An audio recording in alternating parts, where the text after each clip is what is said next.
Namaste. Welcome. So today I wanted to talk a little bit about Yin Yoga, what Yin Yoga is and how we practice it. And then I'll explore a little bit of the why we practice it as well. And we'll come to explore 2 or 3 shapes and just see how we feel in them compared to when we're practicing the same shapes from a Yang perspective, okay? So we have lots and lots of different styles of yoga. A lot of them are movement-based, majority of them are movement-based. And then we have a yin practice and a restorative practice. And we tend to think about all of the movement-based classes and styles of yoga as being yang. And then yin yoga sits within its own category of yin, and restorative is separate to yin, but if we were to go strictly by the yin and yang separation, they would sit together in there, okay? So we're working different types of tissues in the body in each of those different styles of yoga between the yin and yang categories anyway. So what I wanted to do is just highlight the fact that there are these different tissues within the body. And when we're in our movement practice, we're working with yang tissues, okay? So yang movement, which is exercising or stressing yang tissues. And within the body, the yang tissues would be considered the muscles. And then the yin practice is focusing on the yin tissues, surprisingly enough. And the yin tissues are considered to be everything else within the body, aside from the muscles. So that would be the bones, the ligaments, the tendons, and then the fascia, this web of connective tissue that we have throughout our whole body as well. So when we're working with muscles, the way in which muscles get stronger and heal faster is through stress in terms of heat and movement. So we're quite literally tearing those muscles apart, and then they heal by coming back together again, and the tissue forms to be a stronger tensile resistance there. So when we're working with the yin tissues, if we were to apply that heat and movement, it's going to cause us a risk of injury. So whereas the muscles, the yang tissues, have this constant source of blood running in and out of them, and you see that in the pictures, they're red and juicy and very stretchy and bouncing back, and you can lengthen and they'll contract and get shorter. With the yin tissues, it's not the same. So if you've ever looked at the doctors or the physiotherapist room, they often have these posters of the skeleton, the human skeleton on the wall, and everything that red is often considered the muscle, the yang tissue. And then when we're looking at the yin tissues, the tendons, the ligaments, the bones, there's not that rich supply of blood to those areas, so they're much lighter in their colouring, which also gives us the information that they're not quite so stretchy. And of course, they're not designed to be stretching, okay? So when we peel that back to what their function is, it becomes a bit more obvious why we don't want to be stretching those tissues. So we're going to be thinking about the layers of the joint to help us to understand that a little bit as well.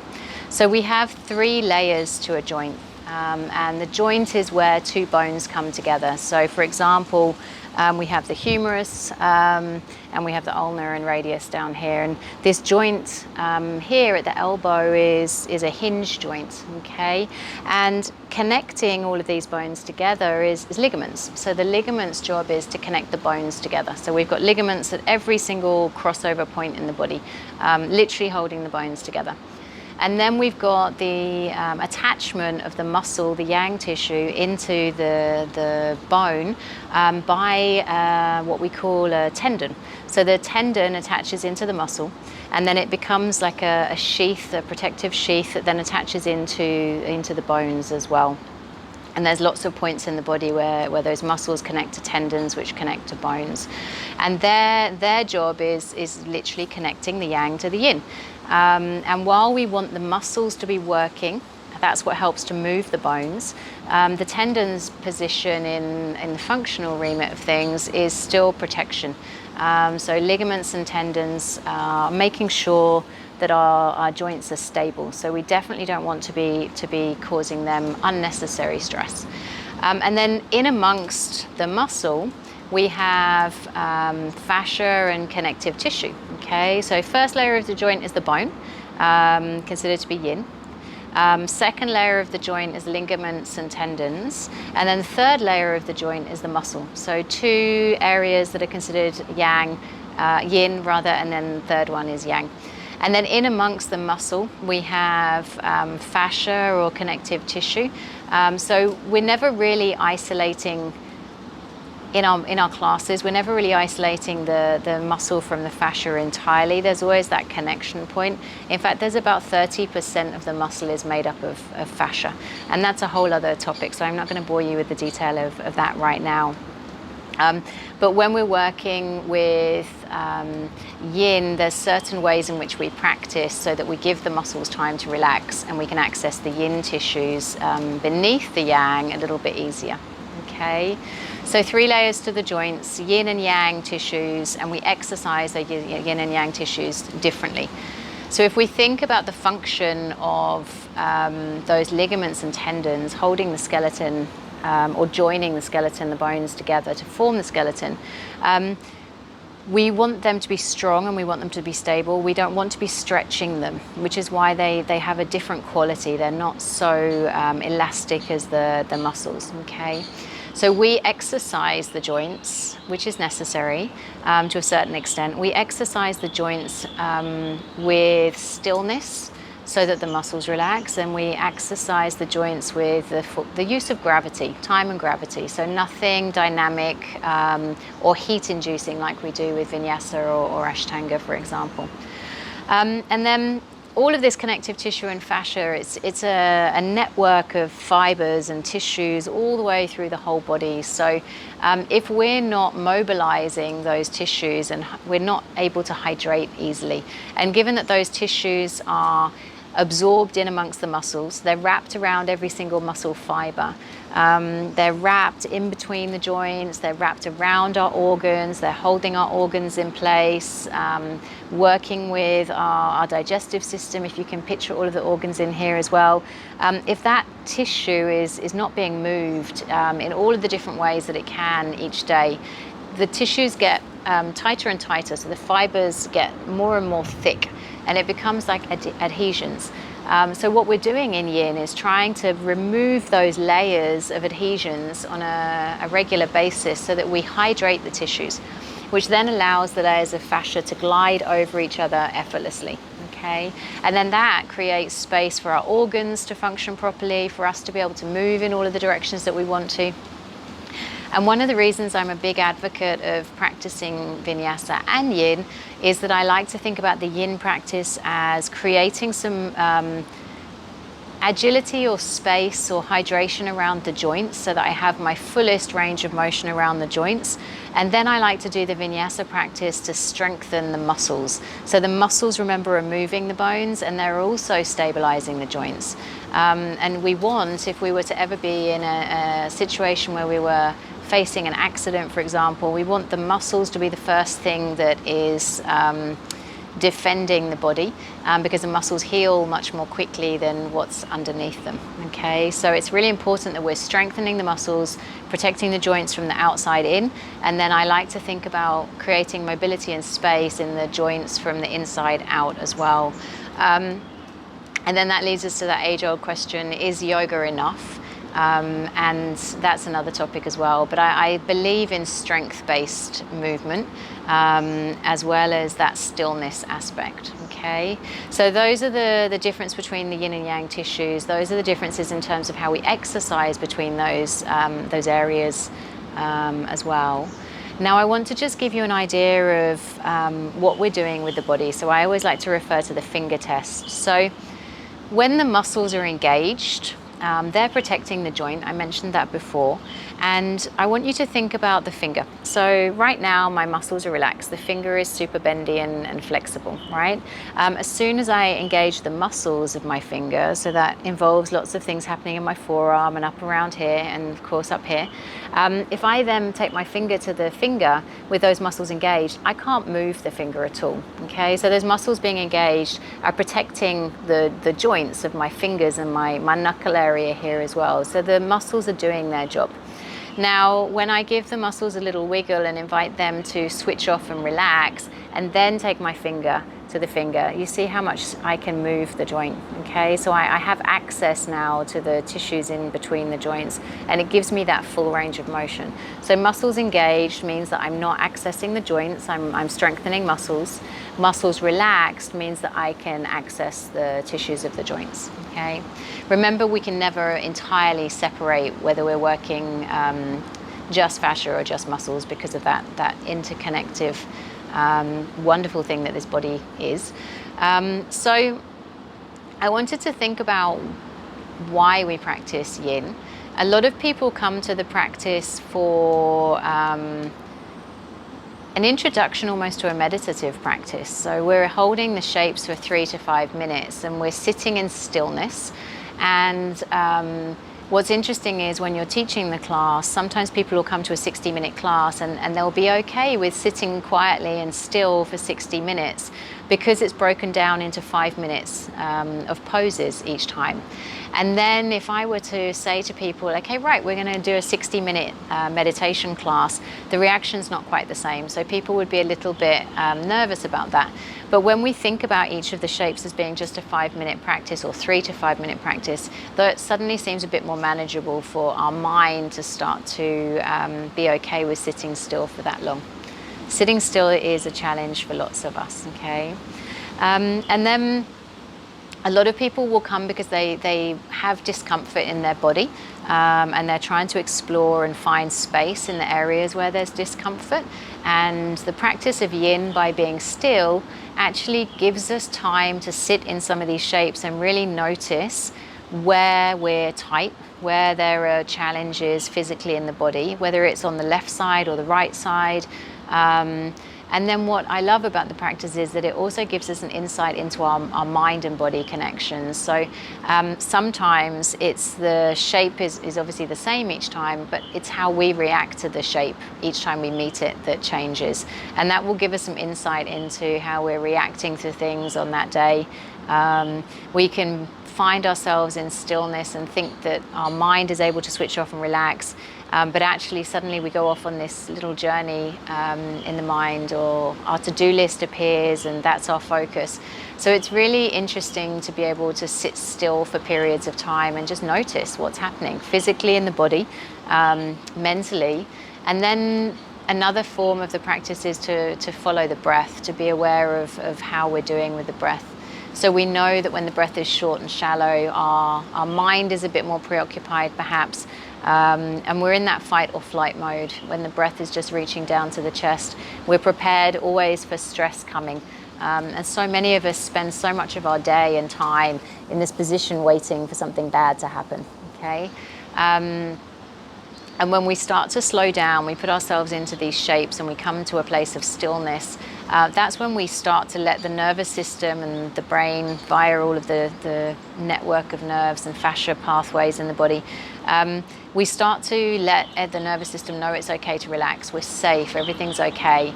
And when the brain and the nervous system receive this information that it's safe to relax, then the breath will slow down and those two things come together. And then the body relaxes. So we suddenly find more space in the tissues as a result of slowing things down. So it's really an interesting practice on that side of things. So what I wanted to do was run through the 3 principles of Yin Yoga. And the first one is that we put ourselves into these shapes, okay? We don't use muscles to get into the shapes. We're not trying to force or create the shape. We create the rough outline of the shape, and then there's no effort. We're surrendering into where our body allows us to be in that moment. So we're not trying to force anything. We're not trying to go deeper than we were yesterday. There's no hidden agenda of control. It's the opposite. We're trying to practice being still and being okay with being still. Okay, so we put ourselves into these shapes and then we are relaxing the muscles completely so that we can start to get deeper into the layers beneath. So you remember the finger test. And then we hold the poses for longer. So some of the shapes you'll be familiar with in the Yang practice, maybe in the cool down part probably. And we hold the poses for maybe 5 breaths in the Yang practice. But when we come to Yin, we relax the muscles and we hold the poses for anywhere from 3 to 5 minutes. Okay. And then the final part of that is, or the second part with the time, is stillness, like I said, for the muscles to relax. And then the third part is coming to the edge, or our edge. And it means not just being comfortable. It means not just letting the props support us in a way that we can just hang out there for 5 minutes and not have to do anything.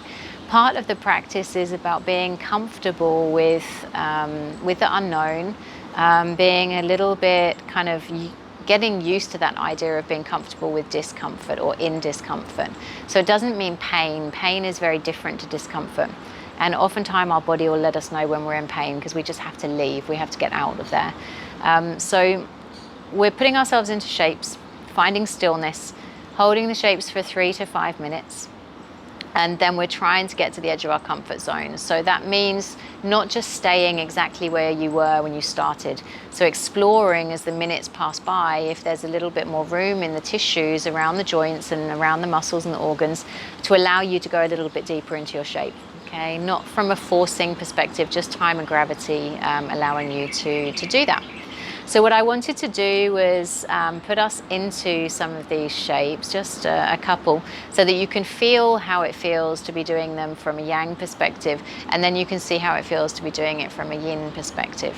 And what I want you to notice as we do this is how it feels physically in the body from a space perspective, but I want you to also think about how it feels mentally, to be still, if it's easy for you or not, and how it feels with the thought process behind the breath, okay, and just simply being. So, first shape then. I have a cushion and 2 blocks handy. First shape is what we call butterfly pose in the Yin practice. And in the Yang practice, we call it bound angle pose. So I'm going to interlace my fingers for the Yang perspective. And I'm sitting up really tall. My knees are out wide. My belly's drawn in. My spine is long. And as I inhale, I always take a nice big breath in to lengthen the spine. And as I exhale, I'm keeping my spine fairly long and I'm leaning forward. And to help me with getting the opening through the adductor muscles, I'm engaging my glutes, okay, so my outer buttocks, outer hip area. And I'm gonna stay here and I'm still breathing, I'm still relaxed, and I'm lengthening the spine with every inhale. And then with the belly engaged, the deeper abdominal muscles engaged, I'm trying to go deeper. So there's an agenda of trying to go to the deepest point I can so that I can stretch, consciously lengthen the muscles in my inner thigh. Okay, and I might be here for 5 breaths, I might be here for 10 breaths. So you can see or feel the stretch in the inner thigh, an active stretch. You can feel the muscles on the outside of the hip. You choose to draw the belly in, which fires up the lower back muscles, and upper back is working to keep my collarbone broad and my spine long, okay? So let's just ease away from that for a moment. How I like to practice it from a Yin perspective is using props. So that's also one of the distinctions between the Yang and the Yin practice, sometimes. So my setup is the same. I'm sitting up really tall as I inhale. And then what I'm doing is just getting lazy. So as I exhale, I'm just lazily curling my way forward. Okay, and I'm noticing then what gaps there are to fill between my head and the floor. And sometimes it might just be a stacking of blocks underneath my head. And then some days I'm a little bit higher. So I would take my cushion and rest on top here as well. Okay, and then there's always that day when you're higher still and head rests on the long thin end of the cushion here. So the idea is that I'm meeting my body where I am. My fingers are relaxed, my muscles are relaxed. There's no engagement of anything here. And then we explore for the first minute how it feels to be here, where we're feeling it. So go ahead and set yourself up in this shape if you're interested to experience the sensation and the difference between the Yin and Yang aspects of this. And we remind ourselves to slow down. We remind ourselves to soften the muscles around the eyes and the mouth, around the jaw and the neck. And we let the belly relax. We let the muscles around the shoulders relax, the fingers, the toes. And we notice where there is anything to notice. So it might be through the inner thigh, it might be through the outer hip. A lot of people feel it in the lower back. And we're just breathing. Muscles are relaxing, breath is slowing down because we're still. And then we start to notice what's happening in the mind. So if the mind is happy to be here and be still, or if the mind feels like it needs to wander away and keep itself occupied. So we start to notice the habits that we have, whether things are whether we need things to be challenging for us to stay focused, or whether it's when things are easy, comfortable, that we start to switch off and relax. Or if that's when we start to get really busy in our thoughts. So just that observation. And then usually after the first couple of minutes, we start to notice that we can go a little bit deeper into the shape. So that's when we test the edge of our comfort zone a little. So I'm going to move my blocks a little further forward now. And I'm probably able to lean in a little bit more here. And I'm just going to let everything stay relaxed. I'm checking in briefly with awareness to how the shape felt compared to when I started.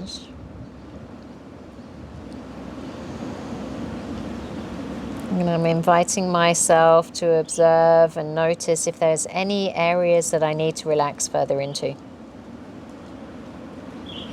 And it's important to remember we're not forcing anything. We're not trying to go deeper and deeper and deeper from a muscular perspective, or activating anything to make it happen. Just time and gravity, just our breath, just this process of being still, letting go of control. And then one last time, making slow, mindful movements to see if we can go down a little bit further. The fascia starts to release. There's a feeling of stretch, but what we're actually doing is a stressing of the joints. We're not trying to lengthen anything here. Let's take 3 more breaths just where we are. 3 more inhales, 3 more exhales.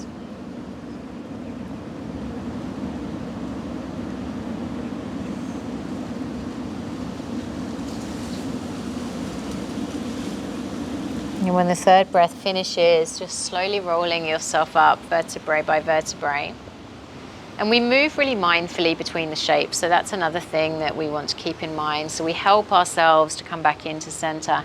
And if I were teaching this in a bigger class, a longer length class, I would get people to lie down and be still for a couple of minutes in between the shapes. Otherwise, for now, I'm just going to massage out the legs like this.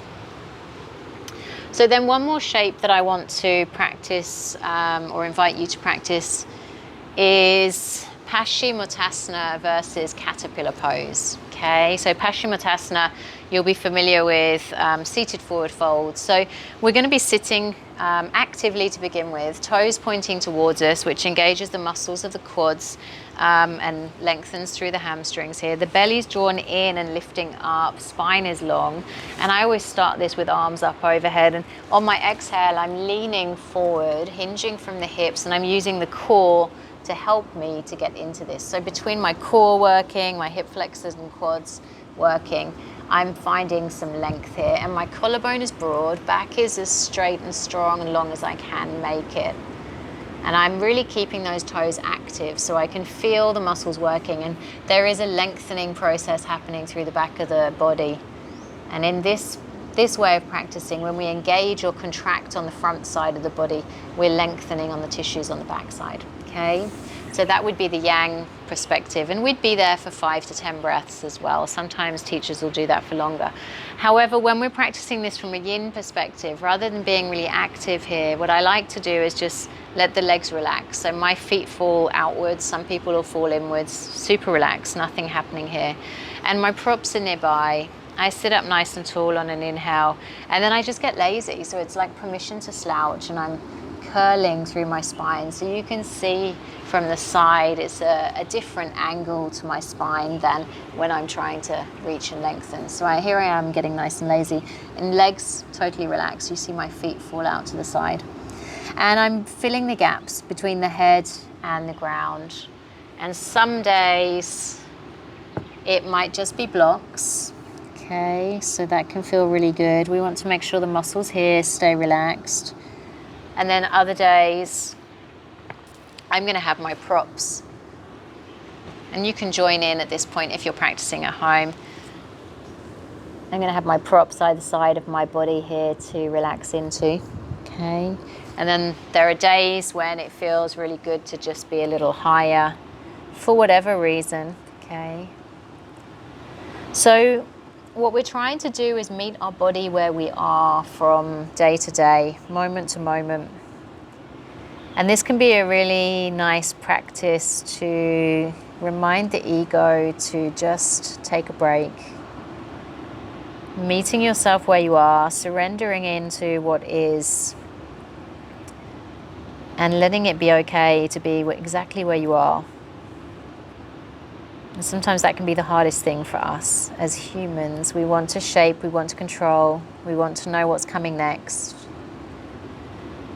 And this practice reminds us that we are not in control, and that we need to just allow ourselves to get in tune with the moment. And it helps us to create a practice of acceptance, of surrender. And it doesn't mean that we can't have goals or aspirations for where the practice will take us, or equally where life will take us, but it's reminding us to accept the journey, to be part of the process and be okay with that. So as the moments pass by, we're noticing where things start to open. And we're noticing when there's space to fold deeper in. So we're always making those little micro adjustments. So in the restorative practice, we set ourselves up with lots of props. And we finish the pose at the same height that we started the practice with. So the prop position in restorative yoga doesn't change.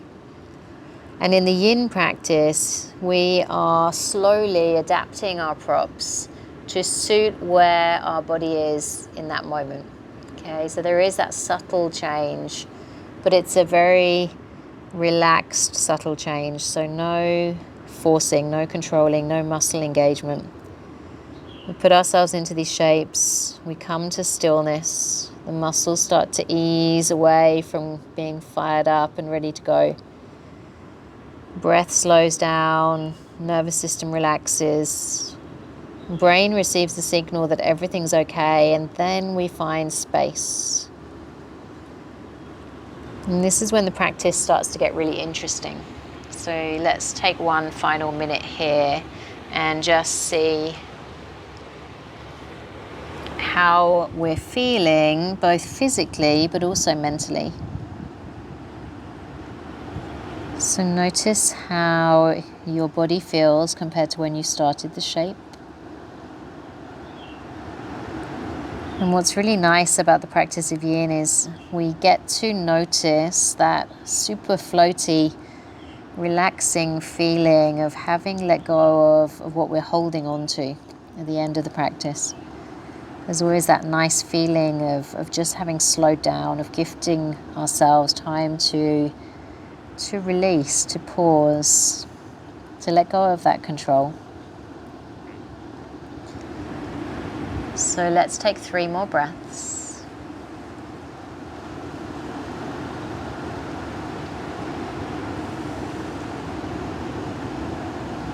And when the 3rd breath finishes, you're just rolling yourself up effortlessly to a seat. Okay? And then in a regular practice, I would get you to lie down and take a rebound pose in between those shapes, just for you to notice the benefits of what we've been doing. So that's my little how-to, why-to. I'm a big advocate of practicing vinyasa and yin, and there are different times in life when more is appropriate, less is appropriate. But having that blend of those two practices is really important for the skeletal system, the muscle system, the fascia system. But it's also really good for our nervous system. So the practice for me has become over the years really one of the mental health aspect of it, being able to slow down and find stillness, being able to switch off my mind, or if I can't, to at least notice what pops up, what the habits are, the patterns that I have in my thinking. And it really invites me to slow down. So that's my practice. Okay. So if anyone has any questions, please feel free to send me a message. And I hope that if you're interested to practice more, you'll tune in to some of my other classes. Yeah, hope to see you again. Thank you.